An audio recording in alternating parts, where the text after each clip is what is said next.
using my my video feeds, so that you can still see me a little bit, and that I can switch between the different views easily. And probably you have to increase the video feed to read the slides properly on your Zoom client if that is not done automatically.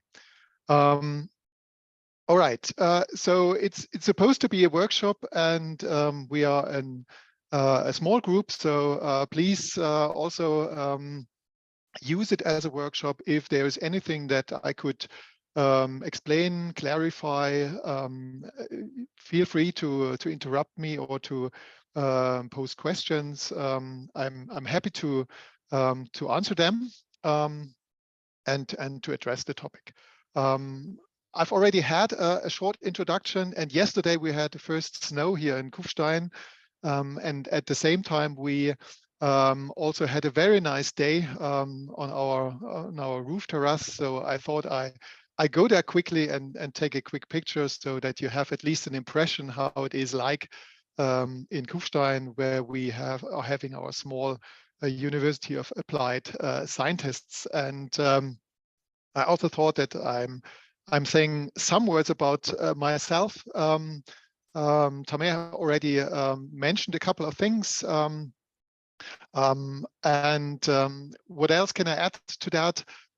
So I used to start here in Kufstein as a research professor with a focus of half of my time to research, the other one to education. And in that period of time, I was very much interested in IT support knowledge management. So that's the area where I came from. And then indeed, I was serving as a director of studies for quite a long time, and had to create, to manage and to maintain different course programs. And that is a, let's say, quite cumbersome task to craft and maintain curricula, academic curricula. And in my recent research activities, I thought, well, why not combining those two areas, because we were still working very much with, let's say, low technology or very simple methods when we were designing programs in the higher education field. So for that reason, this idea of using semantic technologies or methods of knowledge management in the design of education settings became interesting for me. And the one thing that is hidden under my video feed at the moment is that I'm a German-born European, as I put myself. So I'm currently working here in Austria. I'm living on the other side of the border in Germany, and I always enjoyed being part in European projects, to have the exchange with people and researchers from other fields. So that that was always something that was very interesting, and I hope also this workshop today is a good way to exchange ideas about that research topic that I'm going to introduce to you today. Maybe one more thing that I can say about the topic of today, which is, as I said, motivated by my duties as a director of studies and my research interests in IT supported knowledge management. And it's a rather, let's say, fresh type of research that is evolving over time. And I'm not working for a very long time on that, and I don't have any research project or any research team in the background to move forward very quickly. So you could see that ideas that I'm sharing with you today as a sort of initial research that I think is quite interesting in terms of potential, as it brings two fields together that are quite far away in my perception. As far as I know, we have time until 5:30 today. So I set up the following agenda that you can see on the screen now. I would like to introduce a little bit into the situation in higher education institutions as I see it from my personal perspective and from our organizational perspective with the course programs that I'm involved in, most of them being in the IT domain. Then I would like to have a short break and get into a short interactive session, providing you the opportunity to reflect a little bit on what I told you. And in the second input after that, 3:30, I would like to introduce you in that concept of pre-built information spaces for learning environments, which is the long title of that scaffolding idea that I try to convey to you today. And after that, we will have a second interactive session in which you will have the chance to apply that on a very low-tech type of way. So there's no need to be afraid of a computer scientist talking about too technical things. And if there is something that is hard to understand, please always interrupt me. And then we will conclude with a summary and a reflection for this session. So that's what I would like to do with you today. And I would like to I start with, think I think yeah. also if anyone has a question or something, he or she can interrupt, right? Yes, of course, at any time. Yeah, yeah, and we're a small group, so please just open the mic and we can also go directly into the question. So I'm very it's very good to have an interactive thing. All right, then let's jump right into the first session. How do I see the situation currently here in our higher education institutions? And when I started this, we've been in the middle of the COVID pandemic towards the end of the first year of COVID. And that was a quite interesting time for me as a person coming from the IT domain, because in terms of teaching, I was always interested in bringing more tech to the teaching aspects here. And that was always something that could be done and was done, but usually on a very limited and low level. And of course, probably for all of us, that situation changed suddenly in 2020 when we had to switch to digital in almost no time.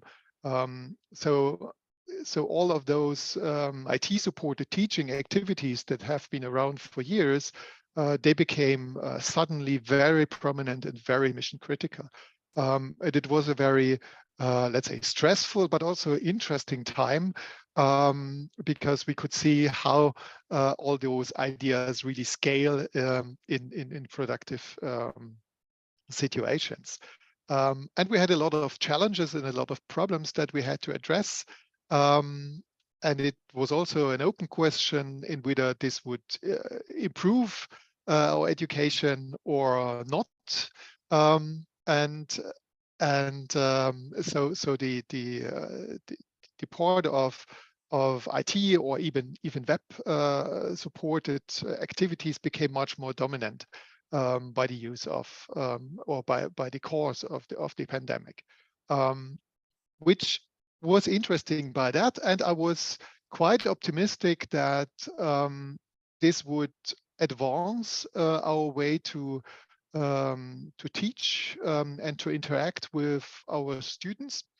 And I would say by the middle of 21, I was quite optimistic that we will stick to those type of digital education and evolve it further. So now in 2022, 2022, it's quite interesting to see that at least here in our organization and in talks with colleagues, I'm quite surprised that we do not continue to invest in digital supported education at the same pace. So it sometimes felt a little bit like back to the old normal, rather than establishing a new normal, with all the lessons learned from 2020 and 21. And when I talk to colleagues, I often perceive that the importance of that IT-supported teaching is being kept at the level that it was after the pandemic was decreasing, and sometimes it was even reduced, which is interesting. And as I said, I was surprised that we walked down that road, because the danger is, of course, there that the lessons learned from the past 2 years will soon be forgotten, and we will end up in a at the same level that we've been 5 years ago or so. And in discussions here, we have those critical aspects that are there, of course, like discussions about Zoom fatigue, or the social impacts of digital distant learning. They're getting attention, and very rightfully so. But sometimes they are also used as an excuse that we do not follow this road anymore. So instead of balancing those two different types of lecturing, we are favoring one for the other. And to me, it feels like going backwards instead of progressing. And at the same time, all those challenges and all those problems that we had initially, they're still there. And at least here in our organization, many of the traditional practices of higher education institutions are back. And they also start to dominating again. So online teaching becomes a second-class citizen over here. And hybrid teaching is, let's say, something that is not encouraged to do. It's sort of emergency way of doing it, which is a pity a little bit, because I think we are neglecting the positive effects of that. So interestingly, in the post-COVID times, I would say, at least for that local perspective here, that we do not walk down the road that we've been forced to walk much further, or at least at a very low pace there. At the same time, I perceive the education field in the higher education institutions here in Austria, but also generally in Germany and Switzerland as well, as something that is quite dynamic and evolving and changing. And I was asked recently whether there is also a relation to that VUCA worlds, and maybe you have heard about that already. VUCA is an abbreviation for volatility, uncertainty, complexity, and ambiguity, and usually it's being used to describe the dynamics of our current world and the economy and the society. But of course, it also affects our institution.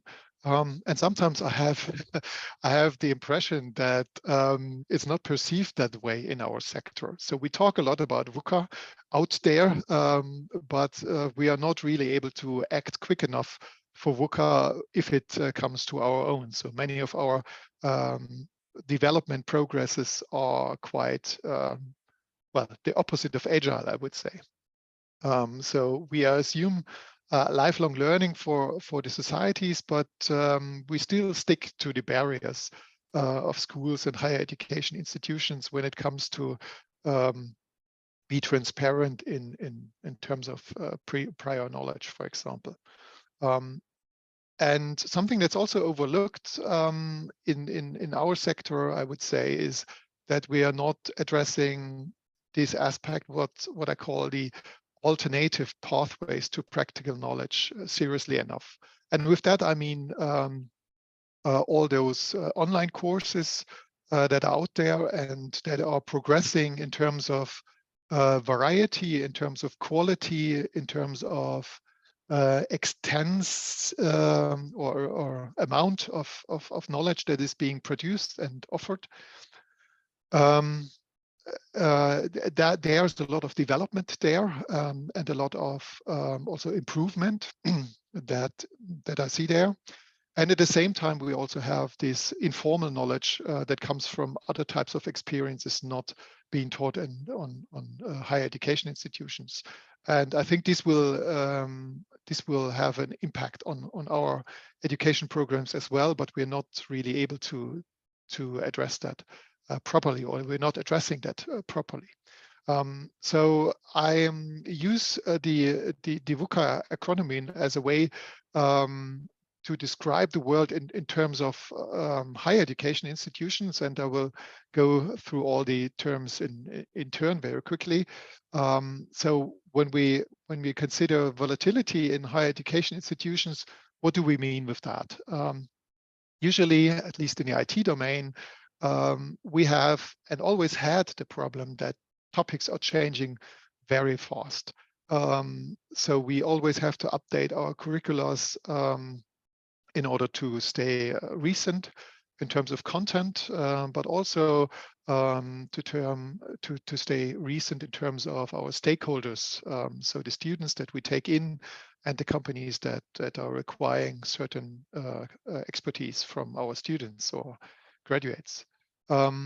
Then the second part of volatility that we perceive here is that our students come in much more volatile group sizes. Sometimes we have strong groups, large groups, sometimes smaller groups, and they come from diverse backgrounds. So every year, the group of students in the same course program is different, and we have to address that difference in order to educate them as best as we can. And our programs, on the other hand, they are designed and funded for the long run. So if we want to do some adaptations, that's quite difficult from a formal point of view. And it's a very cumbersome process, at least in our organization. So we try to be very general on the level of program design, and then we do the adaptation on the operational level implicitly. The second part is the uncertainty in the higher education, and here I think we have a lot of external drivers. So we do have that digital transformation and all the effects that I just described, and in my opinion, despite the perception that we are sort of ignoring those learnings, they are still there, and they will also transform our business or the way we educate our students. I also perceive when I talk to our students that there is a changing expectation of the future generations of students. So we have a lot of working students. We have a lot of students, especially in the master field, that really live the aspect of lifelong learning, and then that would like to pick some topics and not even full programs. So that's something that we cannot accommodate here in Kufstein at the moment. And we also see that the topics and also the education profiles are quite changing over here, and new job profiles are emerging all the time. So we also should adapt our education profiles to match the job profiles, which is, as I said, quite hard to do, and also hard to do for a future in the next 5, 7, or 10 years, because a lot is changing and will change there as well. And then, of course, also the development and our financing phases, they are not designed uncertain environments at all. Concerning the other two aspects, the term of complexity, there is also interesting that we, at least in my domain of applied computer science, we do have an increasing complexity of the field in terms of the subjects that we should teach to our students. They are becoming broader, so there are more topics that are relevant for our students. And at the same time, things also become more difficult. So we should also have a deeper level of knowledge for our students. And of course, getting broader and deeper is quite a challenge, and it's impossible to accommodate. So we as lecturers need to select and to curate the content, and we need to moderate the learning process much more carefully than before. We can't just teach everything that might be relevant, and we can't just teach everything at a depth that might be needed at some point of the career. And I think that role of curating content and moderating the learning process is something that is very crucial for us as a university to do it properly, because that's the reason why we exist, I would say. That's the reason what our job profile should be about, which is often, let's say, neglected in the everyday tasks a little bit. And then, of course, we have the aspect of the ambiguity. So we have a lot of fast evolving knowledge that we need to keep track of also as lecturers. So many things are changing. They're changing fast. And I have to experience that myself, which is an interesting experience, a little bit painful sometimes, because I have started to teach again topics that I taught in depth a couple of years ago. And much of my material, almost all of my materials, has to be revised and in parts rewritten because the sector advanced so much. So that fast evolving knowledge in the IT domain is definitely a challenge or a problem. And then we have a lot of new concepts that are being raised all the time and that are being communicated at a large scale to the general audience, like those on the slide: digital transformation, artificial intelligence, cloud technologies, and so on. And the thing is that if we want to educate the students to be fluent in those technologies, they have to evolve a clear understanding what actually is behind that topic. They have to remove the ambiguity from the buzzword in order to be able to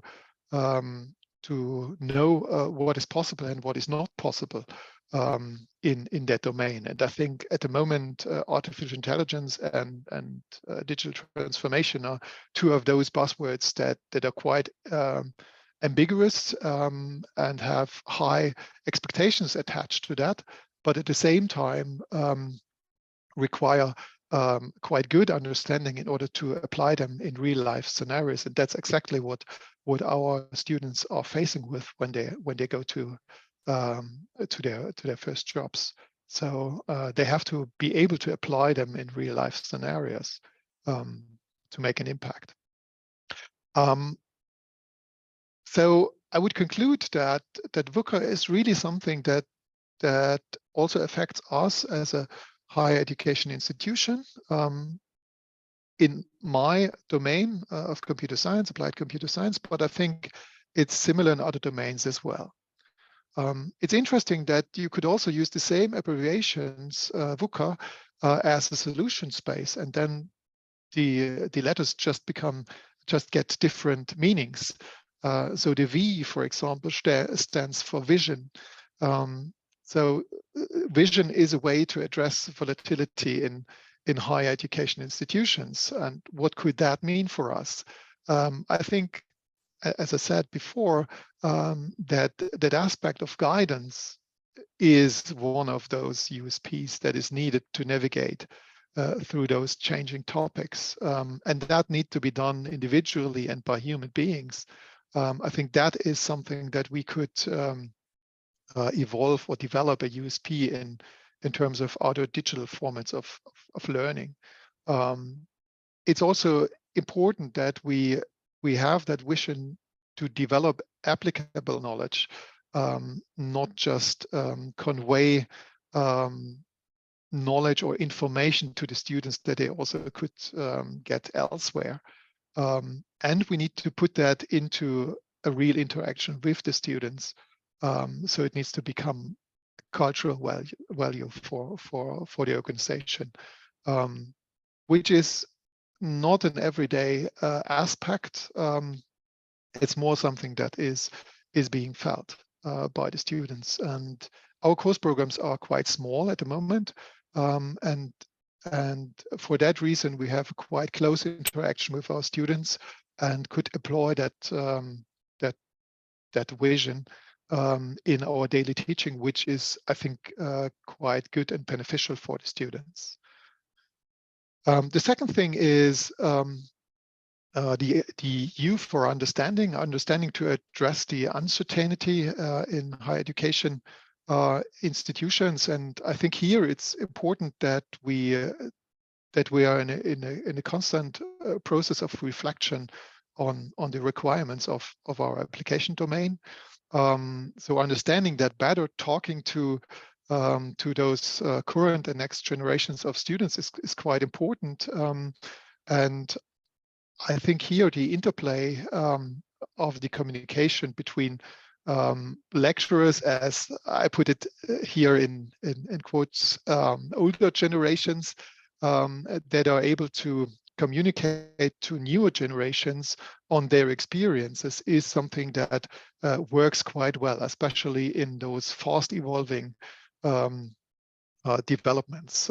So, for example, my students always ask about the newest developments, and sometimes it's interesting to put all those new developments in context with developments that we've seen in the past in order to relate them properly in terms of innovation or just being a hype. And I think that is something that contributes to that understanding to address these increasing uncertainty. And here again, a dialogue is quite important, and I think key to evolve that type of understanding. So these two things being more on a strategic level.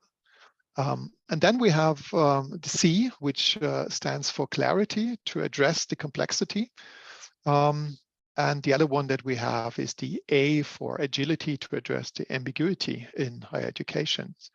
And these two aspects, I think, are aspects that are quite relevant for our topic, or for my idea of this scaffolding, because we would like to educate our students by building on their existing knowledge and by employing scientific methods and not just let's say, the current factual knowledge. We would like to enable them to develop a more objective view of the world that provides that orientation.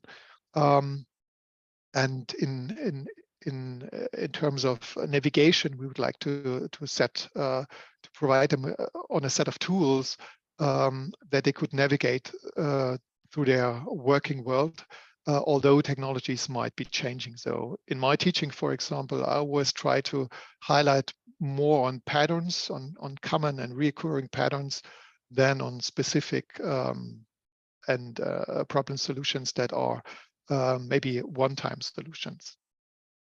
And for the agility, I think we need that agility on a strategic level as an organization for the development of our programs, but also on operational level on the execution of our programs. And we should tailor that for our specific groups. We need to be much more flexible here in the future in order to anticipate these fast evolving field.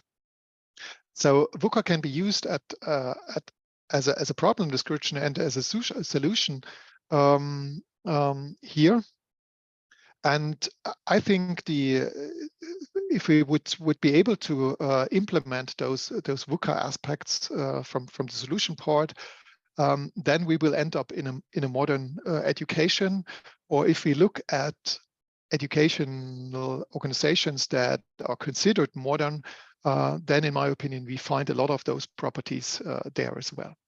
And I think the first two, vision and understanding, are more on a organizational and strategic level, and the other two, clarity and agility, are aspects that target our operational behavior in the organization much more. And for that reason, I would like to concentrate on those two a little bit more. So clarity and agility should be aspects in education programs, in the lectures, and also in the qualification profiles. In the end, they are sort of the ultimate goal of us as lecturers. And it's also something that students explicitly expect. Most often they do not formulate that explicitly. It's more implicitly. And it relates, of course, to the engaged and motivated students most of the time. I think it's a sort of a contradiction if you try to fulfill both of those properties, because at the same at one point, if you focus on clarity, then that might mean that you work in a more structured way, and those structures might create a sort of rigidity that affects the agility. And in the same way, agility, if you're too agile, that might change the process too often, so generating maybe some irritations. So it affects clarity in terms of where is the specific goal there as well. So I think those two aspects are also working a little bit against each other. So it's important to balance them out correctly. As I put in the title, I am following this idea of supporting modern organization in a way of scaffolding it, of structuring it, in order to educate according to those VUCA solution aspects, but to preserve that aspect of clarity and agility at the same time. Because usually we specify all our course programs and even the lectures by some documents or specifications that we use. And if we keep that idea of scaffolding in the background, then we can see that a scaffolding usually isn't the real thing. It's something that is supporting the structure, like the scaffold of a building or the scaffold of some organic structure. And it usually generates a lot of different connections, is supporting each other, and also providing links and overviews as well. And from the physical domain on the scaffolding for a building, we can also see similar effects in structures that we find in the field of semantic technologies, for example. But usually we are not using that very often for our course program design. So if we look at our study programs in higher education institutions, then usually what do we do there from a KM perspective? Well, mostly we do knowledge transfer, knowledge sharing, and knowledge creation on the side of the students. And so it's a knowledge-intensive process by nature. And usually we use that course programs to orchestrate that process. But it's being defined by a bunch of documents that we use to specify this orchestration. So there are curriculars, there are program specifications, and so on. And in KM domain, we would say that's externalized knowledge. Then we have those challenges that we have to address and that I tried to highlight a little bit concerning the increasing dynamics here. So we have different levels of abstractions in that definition. And we see those trends towards competence-oriented teaching or specification as well. So in our in the last curricular designs that we had to do here, we were asked to formulate all our goals in a competence-oriented way or goal-oriented way, learning outcomes-oriented way. But again, we did this mostly on documents. The next challenge, I think, is that there are different stakeholders involved here in design time and in execution time. So this does not need to be the same persons. And it's also not the same point in time when this is done, design time and execution time. And there's little, if any, knowledge sharing between those stakeholders. And that, of course, leads to new interpretations and also inconsistencies. And then, of course, we also need a different type of structured support, a different type of scaffolding if you would like to transfer those curricula towards a digital domain. There's a lot possible in learning analytics and individual learning paths, but this, of course, needs to be implemented and supported, which is currently not really very often done. So what I did initially was to look at those study programs that I also knew from my work as a course designer and director of studies.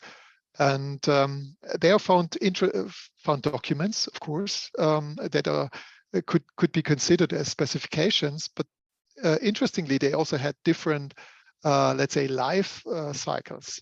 So a module description was written once or a few times when a course was designed, but rather stable. So I called that once.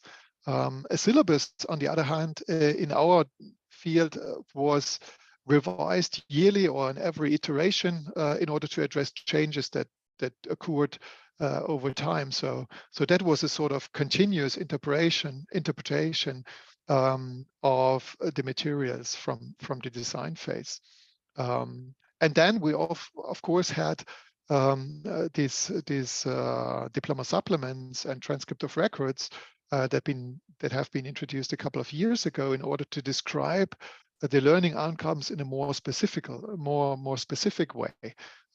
So they have to live forever in a way, and very often they have been derived from the specification documents in the design phase, not necessarily from the operational phase. So everything is document based. That was one observation that stick to me. And they are not really connected to each other and also not in time, which led to a lot of different interpretations.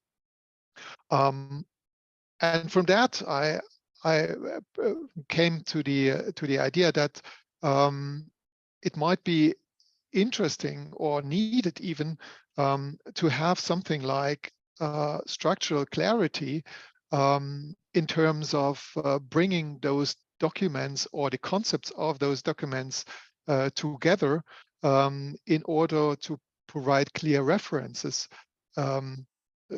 to the concepts that are mentioned along the life cycle. So I said already we have different specification documents. We have different stakeholders in that process, and those information is living in different technical systems and being used at different points in time. So if we do not have some way of connecting those things together, then we will very fast end up in disconnected and inconsistent structures that float apart, and that's something that I had to address as a program manager also quite often, right? When the operational topic moved away too far from the original design, which was very often not by intention, but by that missing links there. And I think in order to be agile in terms of changing things at some point, you also need to have the connection to all the other points that are linked to that. So for that reason, I think that agility at the structural level requires such a structural clarity there. And of course, if we have those connected models, that would help a lot in order to become structurally agile, as I put it here. Meaning that if we have a consistent and connected model, then we can easier adapt at one point and see all the consequences at other points that we might have there. Now, when we talk about agility and learning, then I could say that, of course, and we all know that learning is not a straight path, and it requires loops to reflect and to learn from past experiences, even from failures, and it's an individual journey. And that's quite obvious, I think, for every one of us. But learning and teaching in our organizations is very much carried out in a really one size fits all manner, and it's assumed to be a straight line from the first lecture to the final exam in that lecture. And I became interested in agility also in learning from agility in software development, where we were using that in projects. And I was starting to apply that concepts there in order to provide agility also in learning, to have that individual journey and to have that that learning experience, mostly in the technology domain. And I thought it's important to have that, because it is not important what you learn almost in the IT domain, because it would outdate so fast. I said it already. So I was focusing on learning to learn. That becomes more important than knowing what is known today. It looks very, it sounds very simple, but it's, I think, not easy to implement for the students, because students think still that if they learn what they are told to be learned, then they are fit for the future there as well. So I was becoming interested in problem-based learning and self-guided learning, and I was employing that in a couple of lectures and collecting some experiences there. And I would like to refer back to the aspect of agility and clarity, because that problem-based learning is very nice for individualized learning and for problem-based learning, of course. But from a lecturer point of view, it very fast becomes very messy in terms of it's highly specific, and it's hard to manage the learning progress in the group. So I was looking again towards software development areas and derived a methodology for myself that I called agile learning loops, coming from Scrum, or adapting from Scrum. And basically what I did was I was providing a sort of structure that I called learning loops. And I was using some simple IT systems in order to make that learning progress visible and also accessible in a way. And that helped a lot to stay agile in terms of topics, but to provide clarity in terms of clear learning goals. I have used that concept for, I think, 2 years now, in a variety of lectures, and it works quite well, although the outputs or the learning outcomes are very different and highly individualized. So they're agile and provide clarity or structure for the students as well. I will not dig into the agile learning loops today. We'll do that. We could talk about that also later. So looking at my clock, I'm a little bit over time, but just 5 minutes. So that would be the part for that first input from my side, and so how I see our current situation at the moment.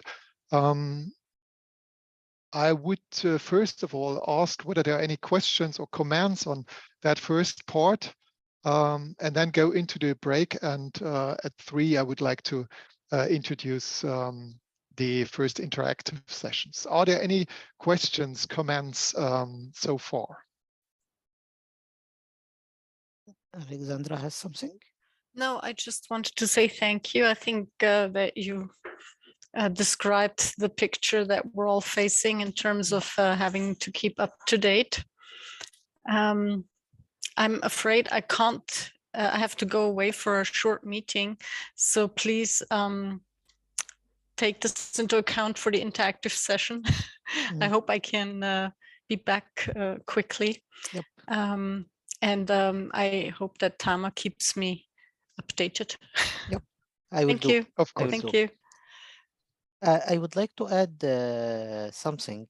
If we consider as well the complexity of challenge that we facing, like climate change, the economic crisis from time to time, increasing the prices, I think all of this add sort of challenge on us as academic when we start to build new courses. That's true, yeah. So I would say I didn't mention that, but I see that very clearly in, let's say, the general feeling of the students, because I think the generation of students to come, generations of students that are here already, and this generations of students that are coming to us, they feel much less secure in terms of what to do, where to go, and whether what they're doing here at the university is the right thing to do, right? Exactly. And that might even change during their studies. So and that's something that we are not addressing in any of our curriculums. But of course, we have all these discussions in our breaks, and I think it's important to address that as well. So I would call that a new set of soft factors that we should not neglect in our teaching, because it's involving our teaching. Yeah, it's not involving. It's impacting our teaching, right? And the only thing that you can do is to be open, right? So how I address this part is I try to be open for any concerns that are mentioned, sometimes in breaks, sometimes in questions, and then I try to reflect on that. Sometimes you can have a connection to your field or to your topic in your lecture, but most often you can't. And I think one thing that universities are important organizations is that we educate our students to look behind all those, let's say, opinions in order to see the facts that are there and not count on every opinion, right? Yeah, that's correct. If they ask the question why, right? Or is it true? Or could it be true? Or could it be otherwise, right? If we evolve, develop them, that they are able to ask those questions, and that they come across the idea of asking those questions in the certain domain, but also elsewhere, then I think we are addressing that in a correct way. Yeah, I completely agree with you. And yeah, Okay, I didn't want to interrupt. please, Andrea, go ahead. What I wanted to say, basically two things, because what you said first was going beyond, and what I liked was when you said that it's all about, or what you try to teach is finding out patterns, not specific solutions or whatever, but finding patterns which you can apply later on. I think that's a very important skill we have to teach at universities. So I fully agree with that. And basically I wanted to say the VUCA, as you called it, I basically agree with that. And the main thing for me to participate in the workshop or presentation is what I find interesting, because I have been involved in creating programs for quite some time. Meanwhile, I'm more into teaching. But the main thing is, as you already showed, that we are facing those problems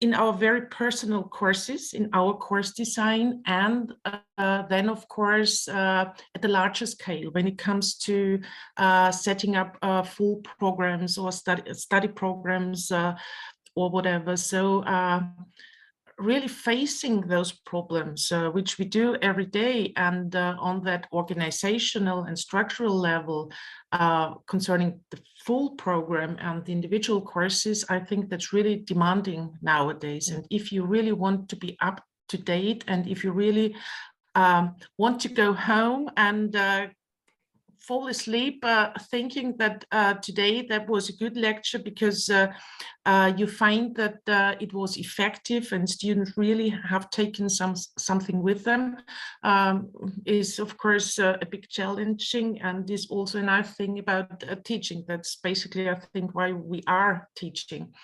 One thing that I wanted to add at the very beginning, because you were a bit worried, I would say, because of stepping back, maybe because there was that fast change using all those technologies, and everybody was forced to do it, because of course in some way we were used to do it in Austria, particularly with those part-time studies or part-time students, and now then at 220 we were really forced to do that, or to do online teaching with all of the students, also the full-time students.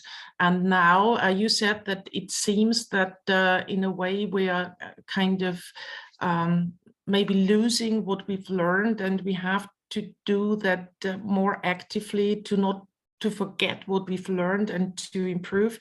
But I think that's just a natural process, because it just happened too far. It happened too far for 99% of all lecturers. And I think it's a necessary step, and really a way where you have to find the balance. And I think that will take some time, some years, to really have a good balance of that online teaching and using technologies, and the traditional face-to-face teaching as we've done it for many years. I think it's just a matter of time. Mm-hmm. I agree with you. So it's the sort of backslash. So after having to, it's like eating your favorite food, right? Yeah.